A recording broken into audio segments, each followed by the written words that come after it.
What's up, YouTube? I got something I want to get off my chest, man.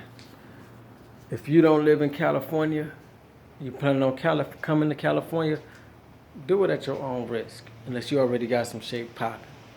But for those that don't know, when it comes to California and CPS, child support, they don't give a fuck about men. And I say that because of my experience. Now, I have a son, and I have 3 girls. My son and my 3 girls are by different women. My 3 girls is by my ex.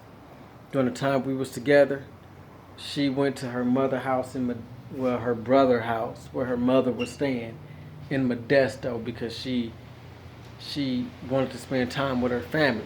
We was living in LA. Now, during the time she was in Modesto for that month, she took it up on herself to file child support on me. Now, we stay together. She chose to file child support, and when she came back home, I didn't know nothing about it. I never got nothing in the mail. I guess when she was getting the mail, she was throwing the shit away. Because she was controlling the mail, I didn't trip. So I never knew. So they ruled against me because I never showed up in court. So when my wages started getting garnished, $600 a month, I'm like, damn, where this come from? How this happen? So I asked her about it. I'm like, hey, why you went file child support? She's like, no, I don't know why they did that. The county must have did that on their own. So, I'm giving her the benefit of the doubt. So I call the county, and I call child support in Stanislaus County.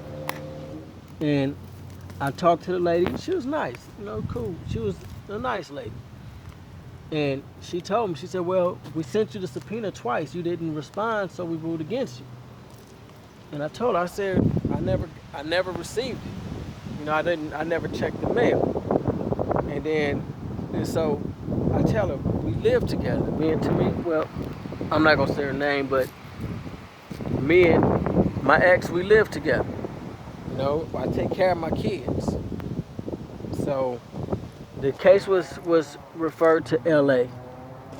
And those that's familiar with LA in child support, right there on Vermont and 83rd in Hoover Hood, somewhere I don't go. My people from 87 and 90. But I goes up there, talk to the worker, and I tell the worker, hey, we stay together. Y'all can send somebody to the house, and y'all see we live together. So the worker, she didn't believe shit I was saying. I'm pulling up weeds, y'all. She didn't believe shit I was saying. And she was like, yeah, okay, whatever. And I'm like, no, for real, send somebody out here, she lying. So they didn't send nobody. So for like 3 months, I went down there. Hey, send somebody to the house, she lying. I shouldn't be paying child support. I take care of my daughters. So they didn't act on it, act like I was lying. So what wound up happening is I got me an apartment because we was living together, so I moved out. Got me an apartment, and I'm in my apartment, and she wound up going back to Modesto, and something happened to where we had our other 2 kids, and the baby had an incident to where she had to go to the hospital. And my ex called me, was like, hey, the baby had a seizure, she had to go to the hospital. The doctors want to talk to you and get blood samples or whatever. So I got out of work, went directly to Stockton. 3 p.m. And those that's in LA know 3 p.m. traffic is a mess. It took me 8 hours to get to Stockton. Now, while I'm in Stockton, I'm sitting there, and these people, she was living with her brother, wife, cousin. Just met these people. The lady heard about she was going place to place with my daughter, so she felt sympathetic for her and let her come stay with her. So I'm sitting in these people's driveway, 18 hours. We never make it to the hospital. She keep procrastinating. And so While she in the house, I'm always thinking. So I grew suspicion of why she was lollygagging. So I Googled CPS in Stockton, got the number, called, and told them that I was calling to to inquire about my daughters. And sure enough, they had my daughters in the system. And I was like, why y'all didn't contact me? I'm the father. And they was like, well, your ex said that she knew nothing of your whereabouts. Which this whole time we separated, we never lost contact. We would communicate at least twice a month because I would send her money for the girls. And so I'm like, well, why would she do that? I'm right here in front of their house right now, waiting for her to go to the hospital. And the worker was like, well, the girl's not at the hospital. We took them with her sister. You know, we couldn't contact you. So we screened her mother. Her mother didn't pass, so we screened her sister. And it's been about a month and a half since they took my girls. And this bitch keep coming outside talking about, well, we gotta get to the hospital. I gotta get this. Let me get my stuff. Let me get the car seat and all this. The whole time the girls is taken. And she's feeding me drama. Oh, the girls is okay. The doctor said it's not nothing that I could have done. There's no way I could have done nothing like that with whatever. But anyway, so I have to go to court. It's been 8 months I've been going to court to see about getting my girls. CPS, the judge ordered CPS to get a background check done on me and my wife fingerprinted, and for them to come and evaluate my house. You know, my house. You know, 4-bedroom. It's my daughter. That's gonna be my daughter's room right there. My room up anyway. 4-bedroom. My girls will be good. So that's what we waiting on CPS to get all this shit done. They dragging their feet. And I'm trying to be patient. So waiting on that to get done. Still ain't get done yet. Still didn't get the papers to take the fingerprints. I'm trying to call and for the lady to send the paperwork out. Still nothing.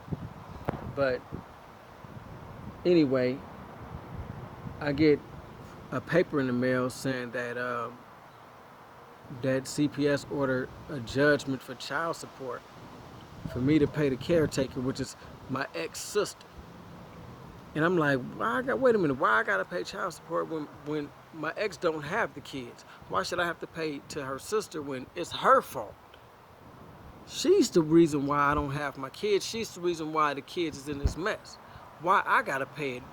Will she just get off scot-free when she fucked up? And the worker was like, well, you the only one that have income. And I'm like, so I gotta carry this bitch? You know, so I'm like, man, all right, whatever, man. So she was like, well, you could, if you want to, you could request to see a judge about it. I'm like, yeah, let me see a judge. So in May, I went to see a judge. And the judge, I let the judge know I have a house to maintain. I have my son. And I can't pay I can't pay $800 a month. That's gonna affect my ability to take care of my home. So the judge was like, okay, I'm gonna set it at $200. And I'm gonna also put it on hold until your custody case, until whatever comes out of your custody case. So I was like, okay, cool. Child support took it up on themselves to start taking the money anyway. So they garnished my wages last Friday. $800. Took it out my shit. And I'm like, when I see my check, I'm like, wait a minute. I only got about, I only got about, it was like it was like $1,051. And I'm like, wait a minute, this don't look right. And then the next day I get a letter. That's when I get the letter, they taking the money. So I called a lady yesterday. And I was like, I called a lady Friday. And I was like, hey, y'all taking all this money from me. I can't even pay my rent, and I'm gonna have to be late on my rent, cause now I gotta wait till next Friday. I paid half of it. I gotta wait till next Friday to pay the other half, cause they suddenly took my money, and that's something I don't do. And so she was like, oh well, the judge ordered the judgment in May. I said, yeah, and on this paper I got, it says zero balance until further notice. She's like, oh no, she made the judgment in May. That's why we start taking the money. So in August, when she do the reevaluation, that's when we see if she gonna stop it or not. And I'm like, okay, then why y'all taking 800 instead of 200? And she was like, oh well, we seized whatever other judgment you had open. Now keep in mind, LA had stopped it. LA stopped it completely because the ex didn't have the kids, and I was on the verge of getting them. So they reopened the shit in LA, and they started taking $800, starting this last Friday. Now today is June the 3rd, June the 4th. Friday was the 1st. 3 days ago, they started taking $800 out my check. And so I explained to the lady, I'm like, man, I can't pay my shit now. How I'm supposed to pay my shit when y'all taking all this money? She's like, well, you should have fulfilled your obligations as a parent. I'm like, what? I didn't trip. I said, all right, you know what? All right, I ain't gonna get nowhere like this. So I said, I want to request to see another judge. So she was like, well, you have to come in and do that. So I got to drive. For those that know, LA to Stockton is 366 miles. So I got to drive 366 miles just to go to court to file to see a judge. California don't give a fuck about men. Child support don't give a fuck about men. They automatically rule us as unfit parents. Even though a bitch go lie, all women ain't like that. But it's a lot of women out there that lie on men that take care of their kids. And they don't believe us for shit. They don't believe us at all. So what I want to know, man, is my dudes out there that's going through the same type of shit that I'm going through. Drop a comment, man. Let me know what's up. And till my next video, man, I'll see you. I'm out.